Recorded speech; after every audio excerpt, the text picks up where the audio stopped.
জীবনে প্রথম আজকে ডেকসি ভরে বিরিয়ানি রান্না করলাম। বিরিয়ানি তো না, মুরগির তিহারি। যাই হোক, রাঁধতে চাইছিলাম না, আমার শাশুড়ি আর হলো যাই আমার নোয়াজা করছে, বুন্ডি পারবি না, তুই চিনতে পারিস না দি।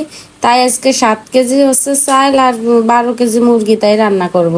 তা প্রথমে করছি কি, মুরগিগুলো একেবারে কুচি কুচি করে কুচইয়ে ধুয়ে পানি জড়াই নিয়ে তার উপরে হচ্ছে একটু লবণ আর একটু মরিচের গুঁড়ো ভালো করে চেটকাই চুটকাই মাখাইছি। এদিকে আমার স্বামী যে কত কথা আমারে কুট্টাই কথা করছে যে আরে আল্লাহ, ইজ্জত না যায়, কি রানবে না কবে কিডা, বিটি বিটি গন্ধ কবে না রান্দায়, কত ধরনের কত কথা কানে তুলো দিয়ে। মোটামুটি যাই হোক, নিজের প্রতি নিজের ভরসা আছে যে না পারবানি। পরে এই বসে যেহেতু আমরা শহরে থাই, এখানে মনে করেন যে বাইরে কাঠের কোনো ব্যবস্থা করতে পারি নাই, তাই গ্যাসের চুলোটা সিঁড়ির কোলে নিয়ে তারির পরে অসেকেন্ডকে রাঁধতেছি। তাই প্রথমে করছি কি, 2 পাশে ভাগ করে বাজে নিচ্ছি মাংসগুলো যাতে তাড়াতাড়ি হয়ে যায়। মনে করেন যে রান্নার জন্য তো সুবিধা অনুযায়ী সব পাত্র লাগে, এখানে আসলে সেরকম কোনো ব্যবস্থা ছিল না, কারণ আমরা শহরে নতুন আসছি।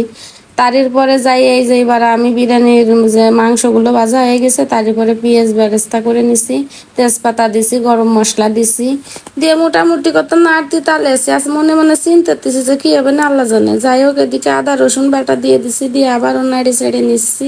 এবার আমি আস্তে আস্তে প্রত্যেকটা উপকরণ দিয়ে দিচ্ছি। 2 ধরনের বাদাম বাটা দিয়ে একটা নাড়া দিয়ে তার উপরে দিছি একটু পানি, যাতে মশলাটা পুড়ে না যায়। তার উপরে দিছি বিরিয়ানির মশলা, কাঁচামরিচ দিয়ে আবারও একটু নাড়ে নিচ্ছি যাতে তলেতে লাগে না যায়। এভাবে আস্তে আস্তে আমি প্রত্যেকটা উপকরণ দিয়ে দেবো। লবণ দিছি, তার উপরে মরিচের গুঁড়ো দিছি কিছুটা। এটা আপনারা যদি জাল খেতে পছন্দ না করেন তাহলে পরে মরিচের গুঁড়োটা নাও দিতে পারেন। তারপরে দিছি টক দই আর একটু গুঁড়ো দুধ দিয়ে তার উপরে সুন্দর করে আবারও নাড়তে তালে আসি। আসলে ভয় পেয়ে লাভ নাই, রান্না তো করাই লাগবে না। পরে দিছে আবার একটু টমেটো সস আর একটু ঘি দিয়ে সবকিছু দিয়ে মশলা কষানো হয়ে গেলে তারপরে যে মাংসগুলো ভেজে রাখছিলাম সে মাংসগুলো দিছে। আমার পাত্র ছোট হওয়ার কারণে আমি 2 ভাগে ভাগ করে রান্না করব। তারপরে আবার একটু পানি দিয়ে দিছি, ওই যে বাদাম ব্লেন্ডার করছিলাম সেই ব্লেন্ডার দিয়ে একটু পানি দিয়ে দিছি সামান্য, দিয়ে তার উপরে সুন্দর করে আমার মাংসটা রান্না করা হয়ে গেছে। এবার মাংসটা আমি নামাই ধুয়ে দেবো, ডাহে ধুয়ে দিলাম ওইটারে থাক। এবার আনিছি আমি পানিটা আমি আগের থেকেই মাপে নিছিলাম। আমি যে চাল নিছি তার হচ্ছে ডাবলের থেকে অল্প কিছুটা পরিমাণের পানি কম নিছি। তার উপরে দিছি একটু পেঁয়াজ, তার উপরে দিছি 1 প্যাকেট বিরিয়ানির মশলা, গুঁড়ো দুধ, কাঁচামরিচ, গরম মশলা, বাদাম বাটা, যা যা আর কি লাগে, আদা রসুন, টক দই, মোটামুটি সবকিছু, পোস্ত দান মানে আলু বোখরা, সস, ঘি সবকিছু দিয়ে সুন্দর মতো আমি নাড়ে চাড়ে একটু শাহি জিরেও দিয়ে দিছি। তার উপরে দিয়ে দিছি মনে করেন লবণ, দিয়ে নাড়তে হবে যাতে মশলাগুলো আবার তলে লাগে না যায়। তার উপরে দিছি একটু তেল, দেওয়ার পরে নাড়ে চাড়ে এদিকে আমার স্বামী আমারে সাহায্য করতেছিল, চালগুলো মানে করে দিচ্ছে, ডালে দিচ্ছে হাঁড়িতে।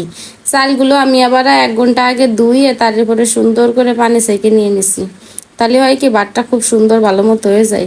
যে দিকে জাল উঠে গেছে তার পরে আমি যে একটু পানি কমিয়ে এসে তারপরে আমি দিয়ে দিছি সেই মাংস, রান্না করা মাংসগুলো। আমার পাতিলটা একটু ছোট হয়ে গেছে, তারপরেও যাই হোক অসুবিধা হয় নাই। এদিকে আমার হেল্প করতেছিল আমার হাজবেন্ড, যে আমি একটু মিশাই দিই নালে লাগে যেতে পারে। আর কত কথা যে করছিল কি হবে নেই আরিস পারাম্মু, ভালো হলি তো ভালো, না হলি তো খবর আছে। দুধ তুরি সরে জন্না হর দেয়, ওদিকে আমি নাড়ি দিচ্ছি। যাক নাড়ে চেড়ে ডাইকে থুইছি, যাক মাশাল্লাহ কেউই বদনাম বলতে পারি নাই, সবাই বলছে অনেক সুন্দর হয়েছে, আলহামদুলিল্লাহ।